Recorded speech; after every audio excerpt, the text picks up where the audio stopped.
And we're live and recording. Hi, everybody. Welcome to another Draftbit Office Hours. For those who are new to it, we do now twice a week. We have 2 office hours every week, one on Tuesday, led by Tim, and usually maybe Brian is here will show up, and Rahul, and one on Thursday, this one, where I'm here. I'm George. I'm the head of product at Draftbit, and usually I'm joined by my coworker Rahul, who is not going to come today. We'll see him next week or next Tuesday. But we also use that opportunity to wish him a very happy Diwali, as well as to Aman, both our coworkers who live in India. So, and enjoy the celebration. With that said, let's see. I see people joining a little bit. We have a few folks on our live stream. Hey, Raul is actually in the comment section. So here it is. John is there. Cam or Chem, not sure how to pronounce it, is there. Feel free to come and say hi. So for those who are not, again, familiar with the format, if you have any questions, that's the number one thing. If you have any questions about Draftbit, it could be a technical question, could be a more like higher level product question, could be a business question, could be a no-code question, like anything you want to talk about. There's a little button right underneath there that says ask a question. So go in there and just type your question, and we'll take them one by one. So ideally, keep the chat for chatting, but if you have a specific question, like use that feature. It's funny because it makes it easier to see what I've answered or what I've not answered, and so it's just you get more slightly higher chance of me making sure I do cover your question. I got some like Draftbit swag today. Look at that.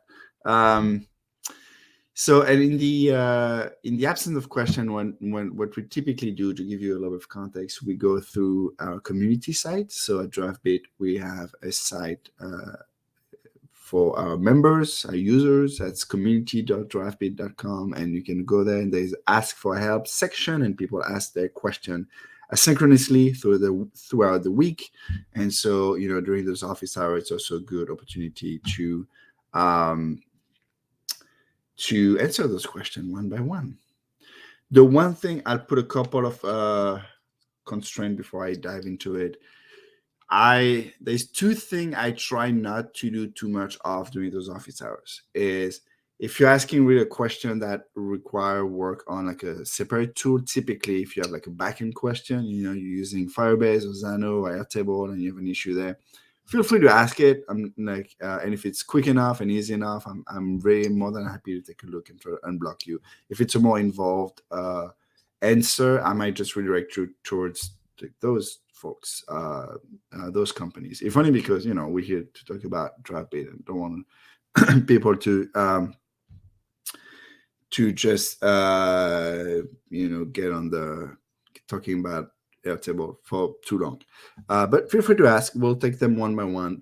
The second thing we try to do not too much of in these office hour is writing custom code. So if you have in Draftbit, for those who don't know, we offer a lot of built-in features, so you can do a lot with no code. We also have a custom code function that if it's not available in Draftbit yet, you can write it yourself. So that's our attempt to make sure nobody's blocked. You can always go as far as you want with Draftbit, but it comes with the price of complexity, right? You have to write it yourself, so you have to know how to write it. You have to figure out how to debug it, and then we're entering the realm of code. And so and it's legitimate. I'm not trying to say otherwise, but I'm trying not to get into like a 30-minute discussion about a function that you write in custom code in those office hours, just so it's more interesting for everybody. Feel free to ask them though in the community site. We have a specific section called custom code. So if that's what your question is about, just go there, and it's a perfect place for it. Okay, let's get started. What did I miss? I think that's it. It's enough an introduction. Okay, first question.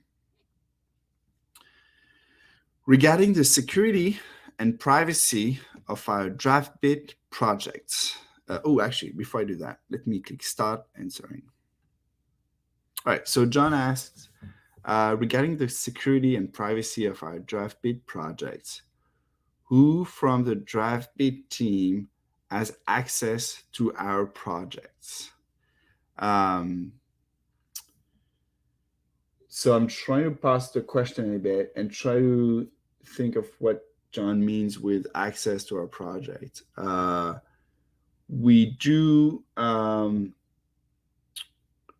there's two things. First of all, we are a very small team. We're about 8 people. So there's, and we're very, that's a little bit more knowledge that you didn't ask for, but as a team, we're very transparent internally. So everybody has visibility, not access to everything, but visibility around, finances and what's going on inside the company. So once you're in the Draftbit team, you really, and we really encourage you to be aware of what's going on in the business. So that's one thing. So we don't really have a separation of like, okay, those are like admin employees and those are non-admin employees. So we don't do quite a lot of that. And again, we're a small team, we're a startup. I actually feel like it's great that we don't do that. Now, for the project itself, we do have access to your project just internally. So I can look at your application and try to debug things. I'll try to help you out, and that's been extremely helpful. I don't know how we will do support otherwise. So every time someone reach out with a question, the first step is usually to like give them some pointers, and then if the issue persists and they don't know and they're blocked, we have the ability to go and look at your app. This is internal only, nobody else can see it, and we don't share that with anybody else. That doesn't that is not even in shareable format. And we enforce that. Not only we will not do it as humans, but as employees, but the software enforce that that cannot be shared. You have to have some privileges to be able to see that. So only us internally can do that, and that's how we help people. We go in there and we figure out what's going on, and even sometimes we do a back and forth with the user, and with their consent, we can help them tweak a few things for them if that makes things helpful. So that's what we've been doing. It's been working very well so far. And John asked a follow-up. If I send you a link to my project, you can open it. What if I don't send you a link? Yeah, if you send me a link to your project, I can open it. And again, by I mean just me and Draftbit employees. Nobody else can. It's not like if you have the URL and someone stumbled upon the URL, they will be able to access it. This is not how it works. If you don't send me a link, we have information about your account and your application. So I can see what application you've been created, which is again how we do a lot of our support. Hopefully that helps answer the question. All right, I'm gonna mark this as done answering. All right, starting another one. Start answering. Chem asks, basically in React, you can set component state by using useState, like the methods. Is there something similar with Draftbit? Great question. Again, there's so many ways to answer this. Okay, one way to approach this is to follow up with what I was saying before. Yes, you can do that in custom code yourself. Like you can write a function and use literally that React kind of native method, and do whatever you will want to do in your project outside of Draftbit. So that's completely accessible. We don't put any restriction of what you can do there in custom code. Now, I feel like there is probably more to your question. And if you give me maybe the actual use case, I can point you towards how to do that right now in Draftbit. The one thing we don't exactly have is that so far we don't have like a one-to-one parity of the concept of a state, a component state, in the UI.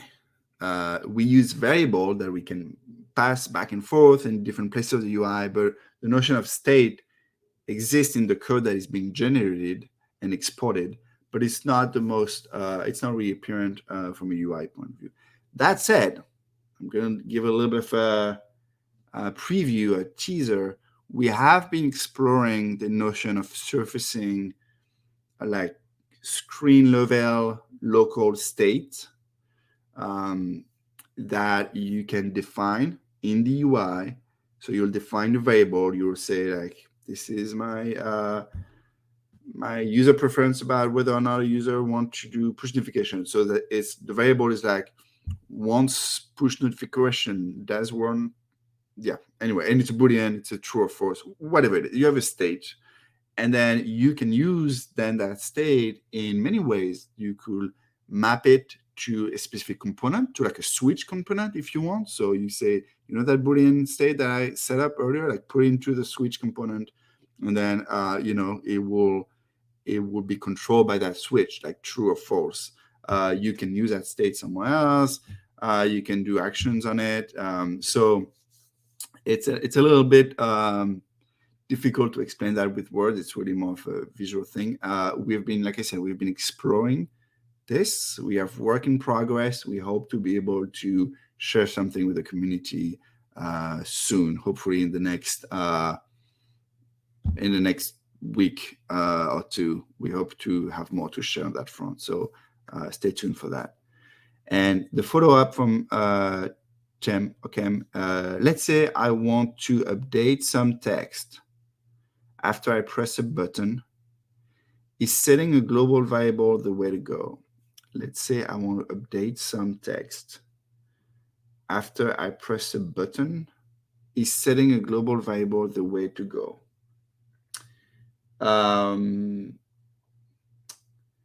So that's a really good use case. And this is, you're exactly right. Right now, you will probably use a global variable. You will say like my text, and then when you click the button, you go to like set global variable action, and you put that kind of my text global variable to whatever you want it to be.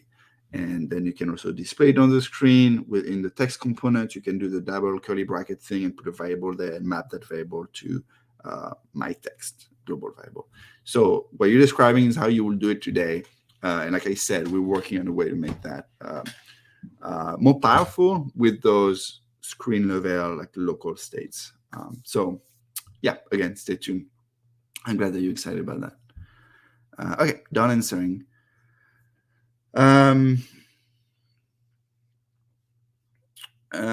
Okay, one more question. I'm going to start answering this one. John asks, I've started looking into Supabase recently. Great. We love those folks at Supabase. What is your impression regarding the use of Supabase with Draftbit? And is the live update feature currently supported with Draftbit, similar to the Firestore live update support? Good question. So maybe starting with the end of that question, for people who don't necessarily are not familiar with either Supabase or Firestore,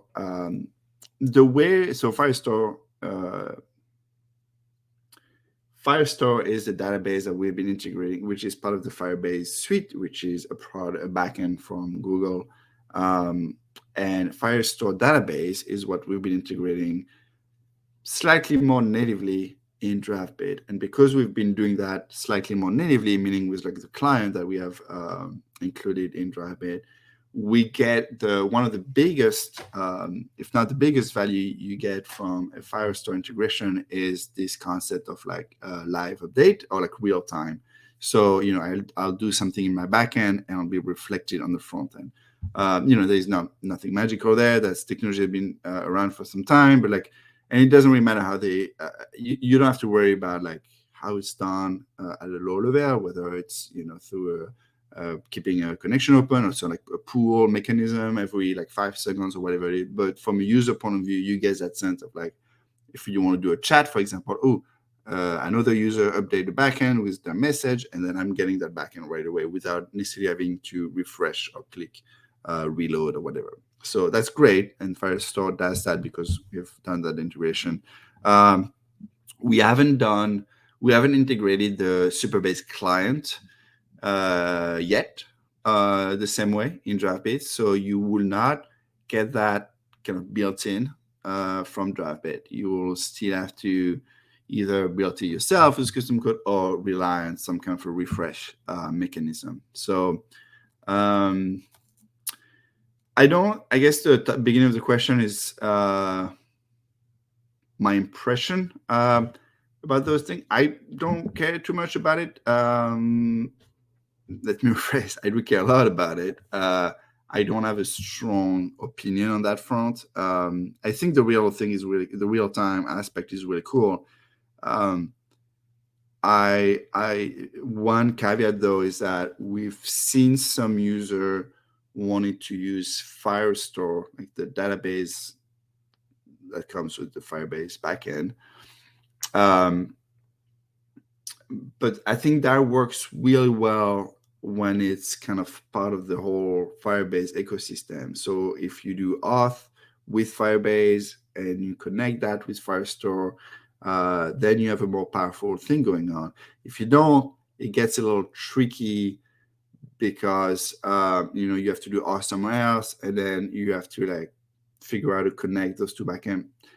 And I guess the issue, it's not really an issue, but the limitation is that we don't support the rest of the kind of Firebase suite, if you want. So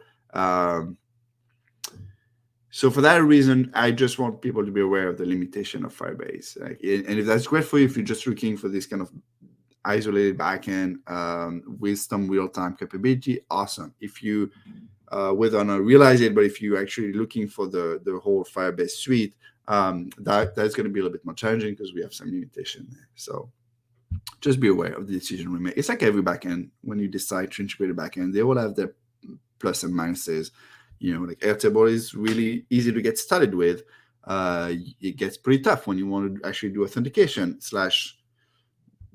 not really possible in a good way. So maybe you want something more like a Xano, where it might look a little more involved at first, but then you can take it further. You can do authentication. So just figure out what works for you is the best way to go about it.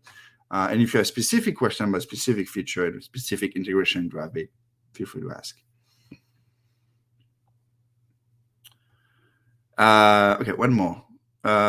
Will you be publishing Firebase Social Auth tutorial for how to implement this in Draftbit? So that will, we're not opposed to that at all. That sounds like a very helpful thing we can do to our user. It's really entering the realm of custom code at this point. It's like teaching you how to use custom code to do that, which again, we value and encourage people to do it because with limited resources. We don't want to spend, we want to be conscious of the time we spend on essentially writing code for a user, because this is not where Draftbit brings the most value. So we try to be very careful there. If this end up being something that would unlock a significant amount of user, we're definitely open to it. It hasn't been the case just yet, but it's something we constantly reevaluate. So, all right. I think I'm going to take a quick break from the question in Crowdcast for now and move over to our community site. I'm going to share my screen. Let me do some like screen magic just for a sec. All right, getting everything set up.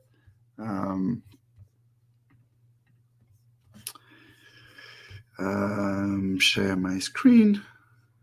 And I want this specific window. All right. So I'm assuming you can see my screen now. Here we go. Close here the stuff that I have going on. Make sure we're focused. Okay, so like I said, this is our community website. It's community.draftbit.com. In there, you'll see ask for help. They call it space, but like whatever page. And so if you have a question, that's typically where you'll go and ask your question. So with that said, let me, I want to make sure I've set it up right. So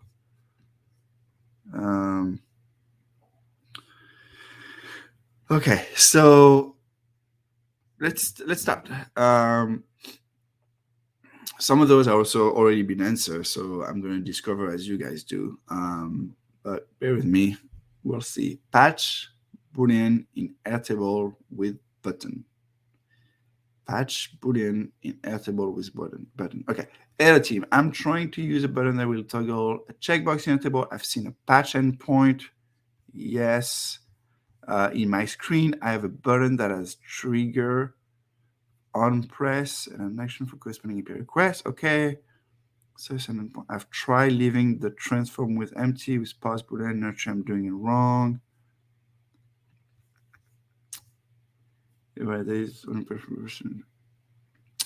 Yeah. So essentially, user is trying to use a checkbox to turn a field in Airtable on or off. And Nick rightfully respond that it's. Oh, let me just make sure I value not true for the true.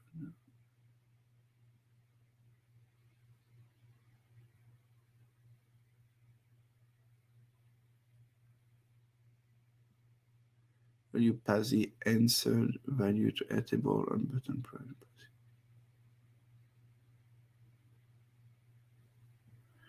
Okay, so maybe that's worth spending a bit of time on that. So essentially, here it is. The person wants to have, the person being Brian Smith, wants to have a checkbox field type in Airtable and toggle that in Draftbit. Recently, this is interesting, I think, for everybody who's using Airtable. We've noticed that if you have a, I apologize, if you have a checkbox in Airtable and you use the API to get that information, so not just you looking at the UI, but through the API, if that Boolean value is false, the API returns nothing. It doesn't return false if the field is just not there.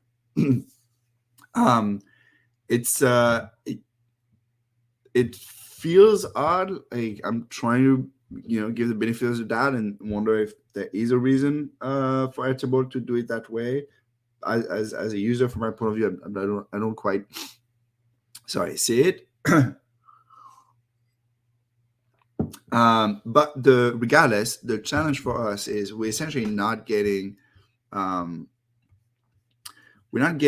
value or even the kind of the fact that there should be a value from Airtable. So on the Draftbit side, it's there is not a ton we can do just yet. We've actually been brainstorming of ideas to go around it. So we might eventually figure out how to solve that problem. But as it is right now, you're not getting anything back. So there's a couple of stuff you can do until maybe we figure a way to get around it, or until Airtable change how they return the Boolean field.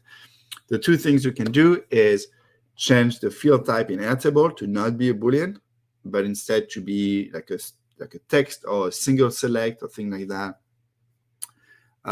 So we, it's not great because that's probably not what you want in Airtable, but that seems to be returned in that case. So instead of true and false, it would be, in the case of Brian, answered and unanswered, for example, as a text. The other thing you can look into is in Draftbit. Again, I don't know if that's going to work with your UI UX for your application, but no, never mind. I was going to say something that I don't think is technically correct. I was going to suggest, can you use switch? But I think you're essentially going to run into the same issue with the switch because the value is just not going to be there. So yeah, should I just give that a quick try? Do a few minutes.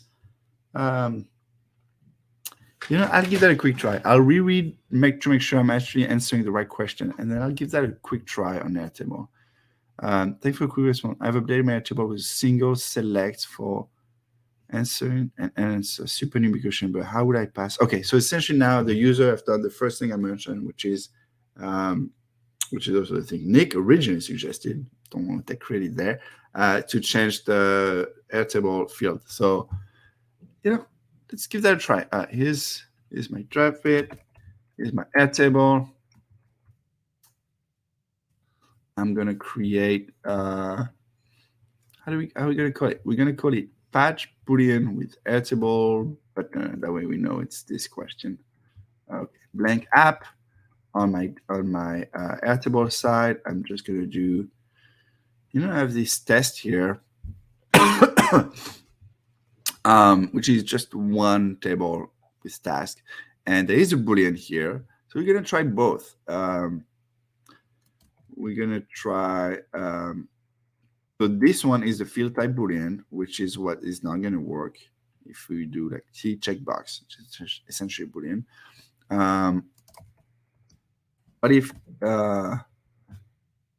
What if we do instead of status, I'm going to create state, whatever, just so it's a little bit different. Oh man, that's going to be confusing. All right, never mind. And he said he picked a single select. Okay, so I'm going to call it status single select. Or did I not click? Status single select. All right. And one is going to be answer, and the other one is going to be an unanswered, like this. Okay, and this one is answered. Okay, so now I have this, and now I can do answer. This one is unanswered. Okay, and similarly here I can have my boolean. Let's do it like this. Okay, I'm going to remove that for now. So let's do it. In Draftbit, this is my app now ready to go. I'm gonna first off add the Airtable. I'm gonna go pretty fast with all of that, if only because we cover it a lot of places. So if you're a little lost here, it's fine. Just reach out and we'll help you out. So you probably, I'm gonna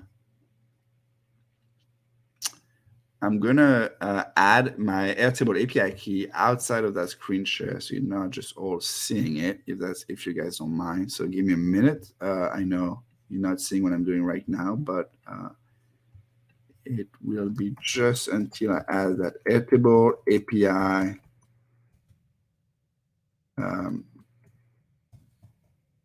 authorization header.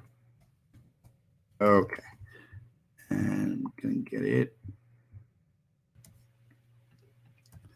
Okay.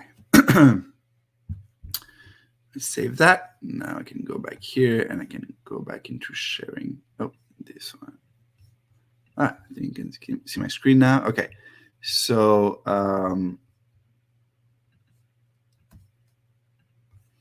here we go, almost there. All right. So this is my documentation. This is my actual table, and this is Draftbit. So I'm going to add a REST API. I'm going to create Airtable. This is what the base URL is, and I'm going to add an authorization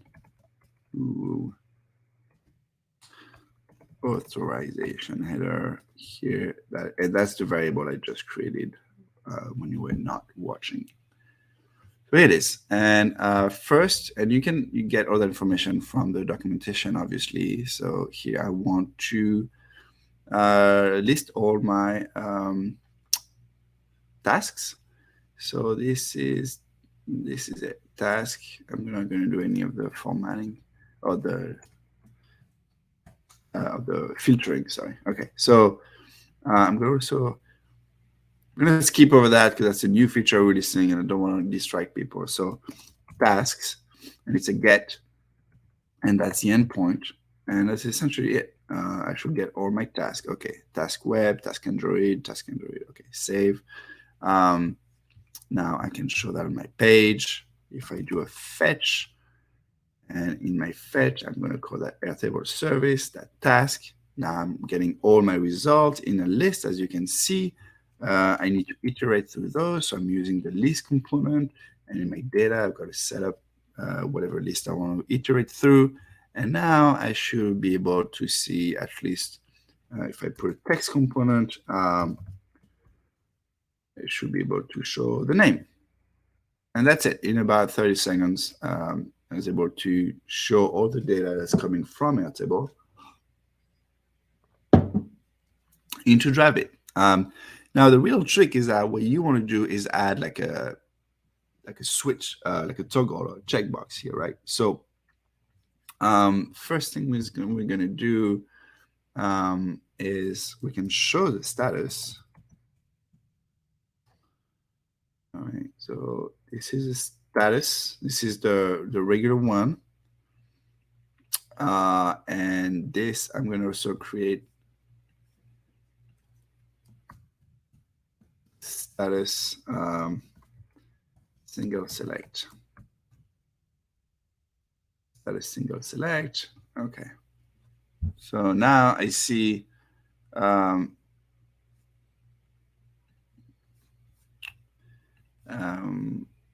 I not getting a status? Oh, yeah, well, that will, so if I do this, and so we're going to do answer and answer and answer. I'm going to turn that. Okay, so at least they're like consistent. Let me preview that.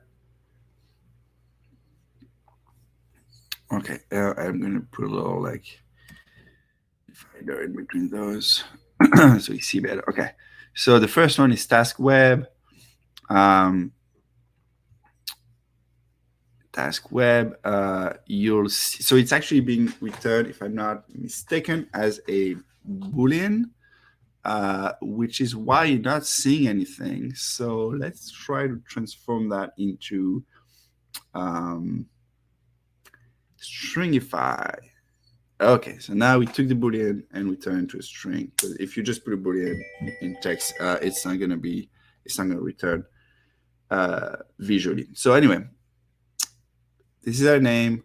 This is status. And you can already see the one that is false, it's now returning false, is returning nothing. And that's essentially the issue we have, is that you can't really, it's going to be very hard to control for us if we don't know it's false. And then, anyway, the single select is returning the right thing with answered, unanswered, and answered. All right, so now what we want to do is let's put a checkbox. And we want, I'm going to put it right above the divider so we know we're still part of that, iteration. Okay. Okay, and so the checkbox, we're gonna, like I said, we're gonna use the single status thing. So the checkbox default value is gonna be the single status. Now, checkbox, as I mentioned, expect a Boolean, and right now we're giving him the string answer and an answer. And by the way, this is how it looks: answer and an answer. So we're gonna do a quick thing. We're gonna run a little function that is gonna be called answer to Boolean. And so all it does is it takes the status. I'm actually going to rename that status to Boolean. Okay. And now all that thing does, it returns if the status is equal to answered. Okay.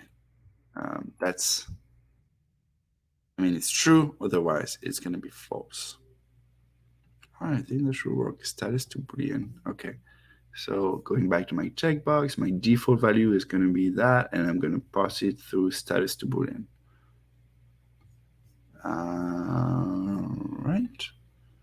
So I was expecting, let me refresh that maybe. I was expecting that checkbox. Oh, you know what? Checkbox might still, okay. It might be expecting checked and unchecked, which is slightly different. Well, what's the, I'm a Python developer, so what's the JavaScript one-liner for if? Can I do this? Good old Stack Overflow to the rescue. Yeah,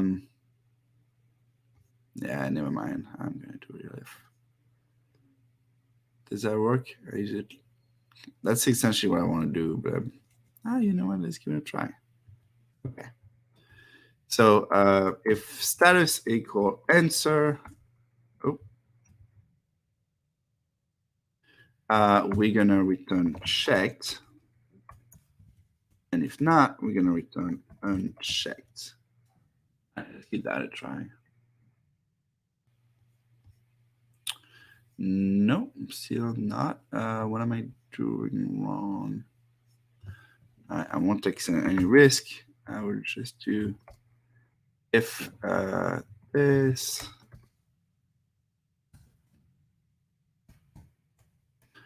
return as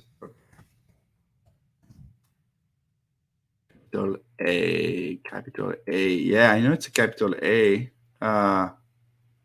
Oh, sorry. I think you're talking to Raul. It's like live coding. See, that's exactly what I'm trying not to do too much of. So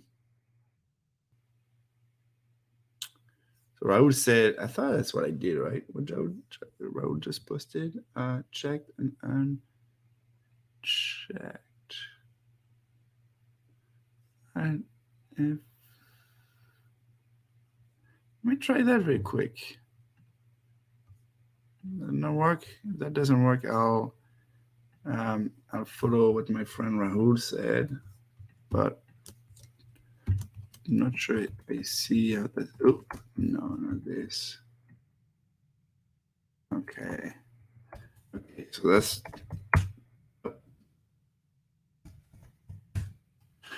The status if it's answer. I don't. Yeah, I think it is a capital A. Let's try that. Okay.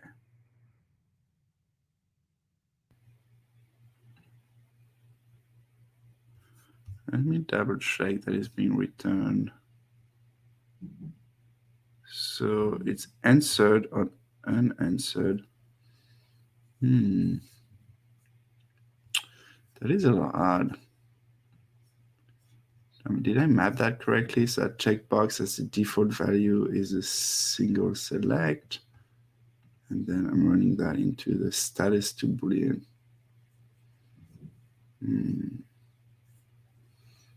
Interesting. Yeah, I see John, your comment by using console log. I'm just trying to not get, I'm resisting the urge to go too deep into this. What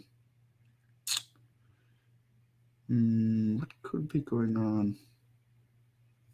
You know what? I'll pause that until something come up to me, and I'll try with the switch for that, because I do believe the switch used the Boolean itself. So that might be an easier way to go about it. So default value, I'm still going to use. Yeah, so now I'm going to say status. Status to check.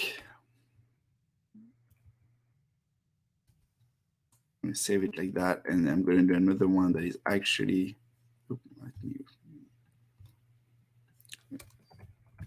This I'm going to keep status to Boolean because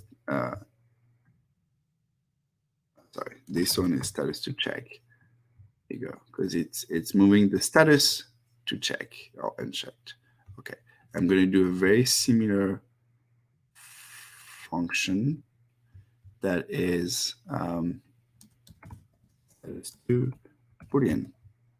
This one will do what we did originally, which is essentially just this. And it takes the status. Okay, so now if the status is answered, it's going to be true. Okay, let's see what we can do with that. So my single select for my switch, and here's the status to Boolean. Oh, well, it worked. It worked. You can see the first one is on, the last one is on, the middle one is off.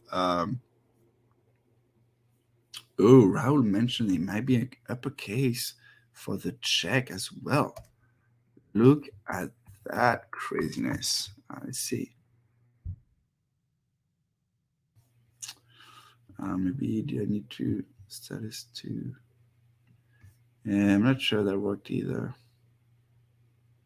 It was a good shot. Anyway, I'm a little bit worried that it's going to take us too long, so I'm going to stick with the switch for now.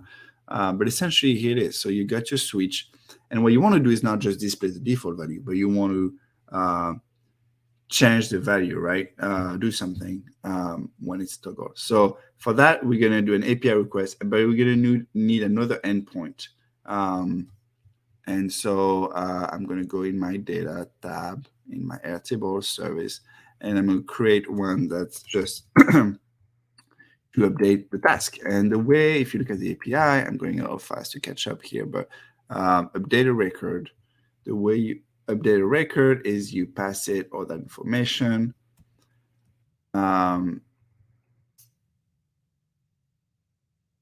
so it's going to be task, and it's going to be a post or patch. Do they recommend using patch? Yeah. And in the body, I'm just going to, here you go. So those are all my records. I'm missing one here. Okay, so I'm going to give you the ID. Go. I'm going to skip on the name. I'm not going to update the name. I'm just going to update. I'm even going to skip the status because we're going to focus just on this. Actually, status and status single select. Do I care about that? I'm not going to care about status. So I'm essentially just saying that ID, change it to that value. And so if I had no mistake in my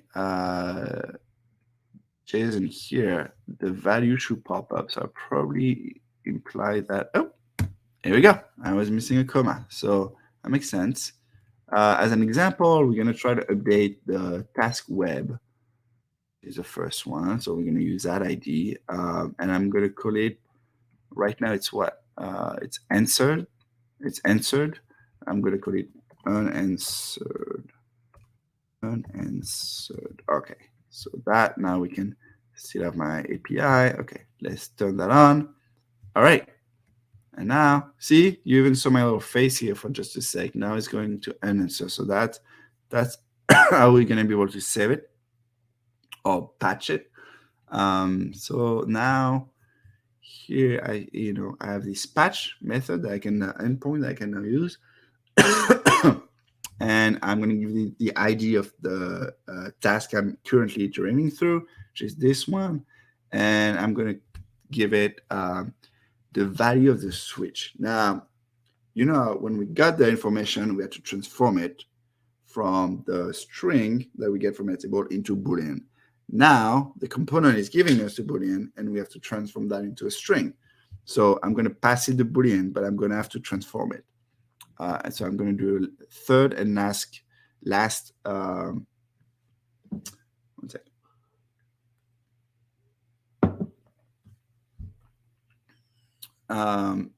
Third and last custom function. And this one is going to be essentially, how are we going to call it? We're going to call it Boolean to answer. Those are not the best name, but whatever. And it's going to take the Boolean, is returned by the switch component. And we're going to say if Boolean to answered, else do unanswered.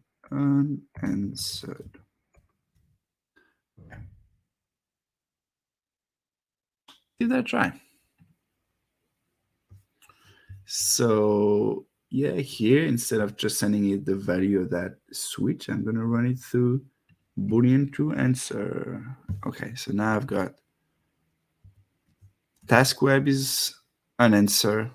Yeah, you can, I'm going to hide this for now just so we don't get confused. Okay, so I'm going to hide this one too so we really don't get confused. Okay, task web is unanswered. Task handler is unanswered. The second task handler is answered. Oh, here it is. So off, on. Okay, that's what we want. So now when I turn this one on, oh, task web just turned on with the answered value turning off. Now it's unanswered. Now I'm going to turn off both Android. They're both unanswered. And now I'm going to turn them both on. And now they both answered. So that's it. We've been able to not only get the default value, initial value, and also update the value with a single select. Yeah, so give that a try.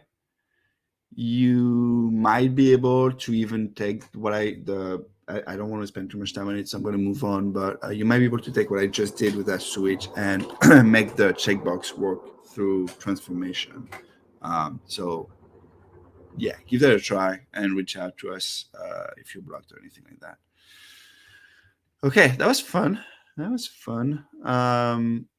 Oh, I should also mention that yeah, slightly longer term, we're going to explore ways to make sure things work very well with Airtable. So this is kind of an in the meantime type of answer, but hopefully that's helpful. All right, pull from GitHub. This is more like a high-level discussion that we talked about around you can push to GitHub, but can you pull data and re-understand it and put it in visual term in Draftbit? So, I mean, it sounds awesome, and it's kind of the, it's a little bit of a holy grail. But so we might do that later, but this is kind of a longer term idea for us. Okay, I see, before I keep going there, I see two questions. I'm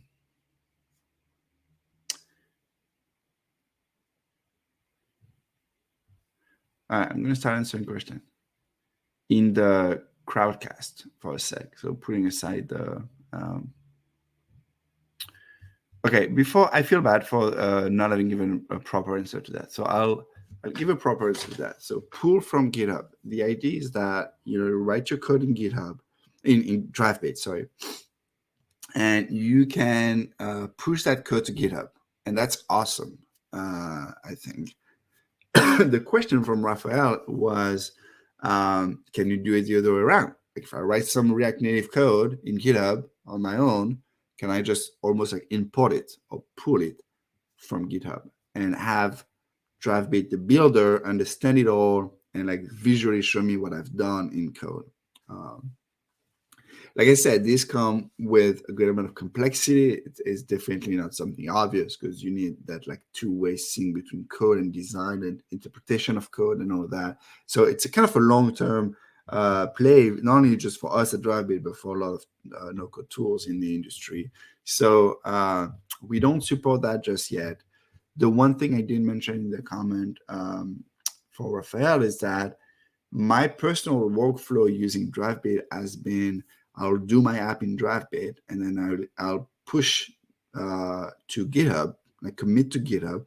I typically commit into a Draftbit branch, and then I have another branch, like my main or default or whatever you call it, where maybe I'll add a few things or do a few tweaks. Or I try to keep it fairly minimal because the whole value is I do most of the work on Draftbit, obviously. But I have a few changes that I can do there. And then every time I do new stuff on Draftbit, I push to GitHub and I merge my Draftbit branch into my main branch.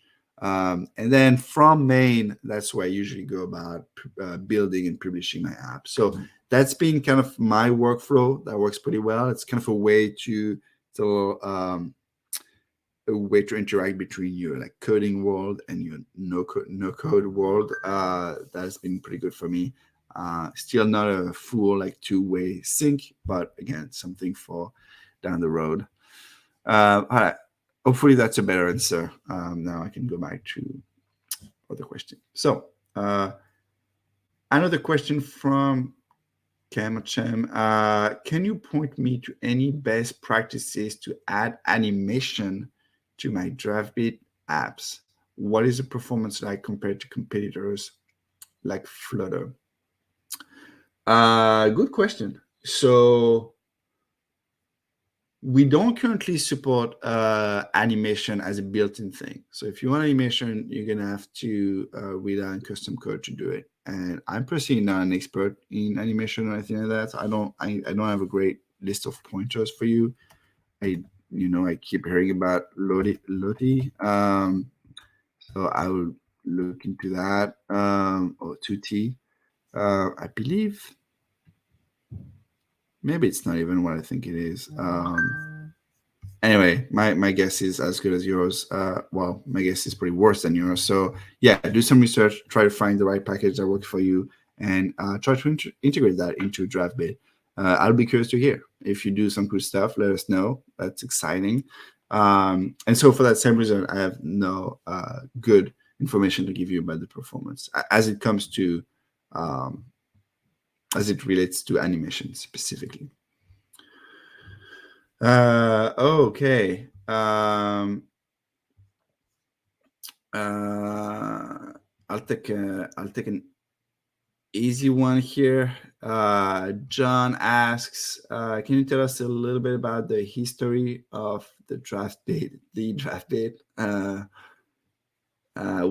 When did it start? By who? When was it first offered for use to anyone who signed up? What is the status of the company in the startup life cycle? So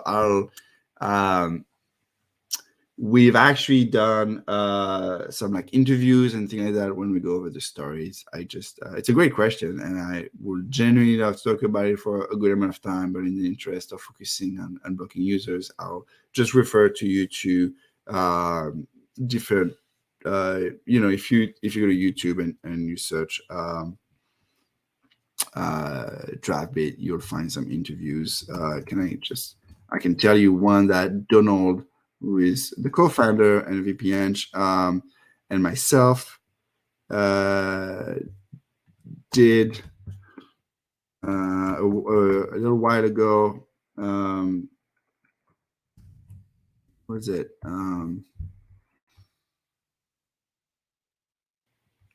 Oh, this one is cool too. Yeah. This is one that Donald did by himself. Oops, sorry for the ad, but yeah, from this very interesting no coder Michael. So here, I'll share that here. Yeah, feel free to have a look. We've answered that question. If you're curious, just ping us and we can answer that asynchronously. It's a great question though. Thanks for asking and for caring about the company itself.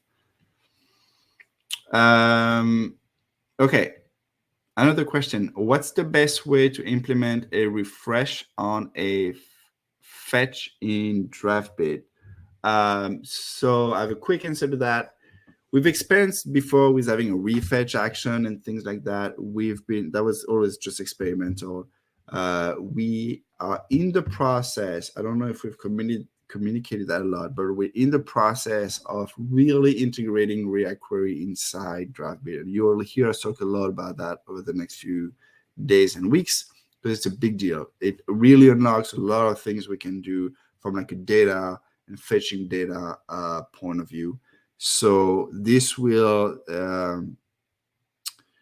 this allows you, I don't know if you saw a little bit earlier when I had a sneak peek of that new feature I said that was not just yet released, but like, if you have an endpoint that lists all your items, and then you make an action, you have another endpoint to make an action on a specific item, you typically want to have that whole list updated and refreshed every time you change one specific item, right? And so by just giving us a little bit of information, giving the builder a little bit of information, specifically like what's the object type, what's the entity type of the thing? Are they both item that belongs to? Do they belong to the same entity? Because if they do, when I update this one with that ID, the system is going to make sure for you that everything with that kind of entity type or object type is going to be up to date. So again, I know it's a little abstract. We're gonna share a lot more about that, but we're super excited about all the things that allow us to do. And one of them is it will automatically refresh things for you.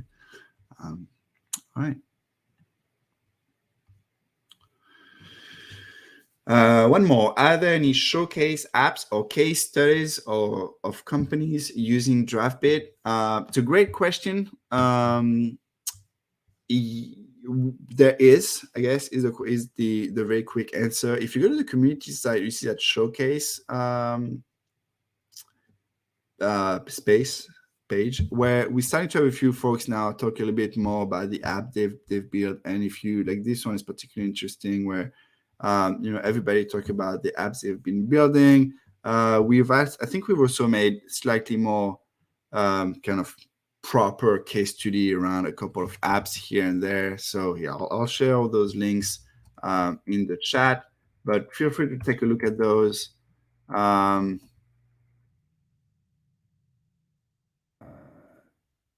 Yeah, and the last link is this one. So have a look at those. It's a great question because it's very timely. We actually have a few, like it's a medium-term plan for us to focus a little bit more on that and to write case studies with our successful users. So expect a few more by the end of the year that will hopefully give you more ideas about like what people do with Draftbit. So yeah, great question for that.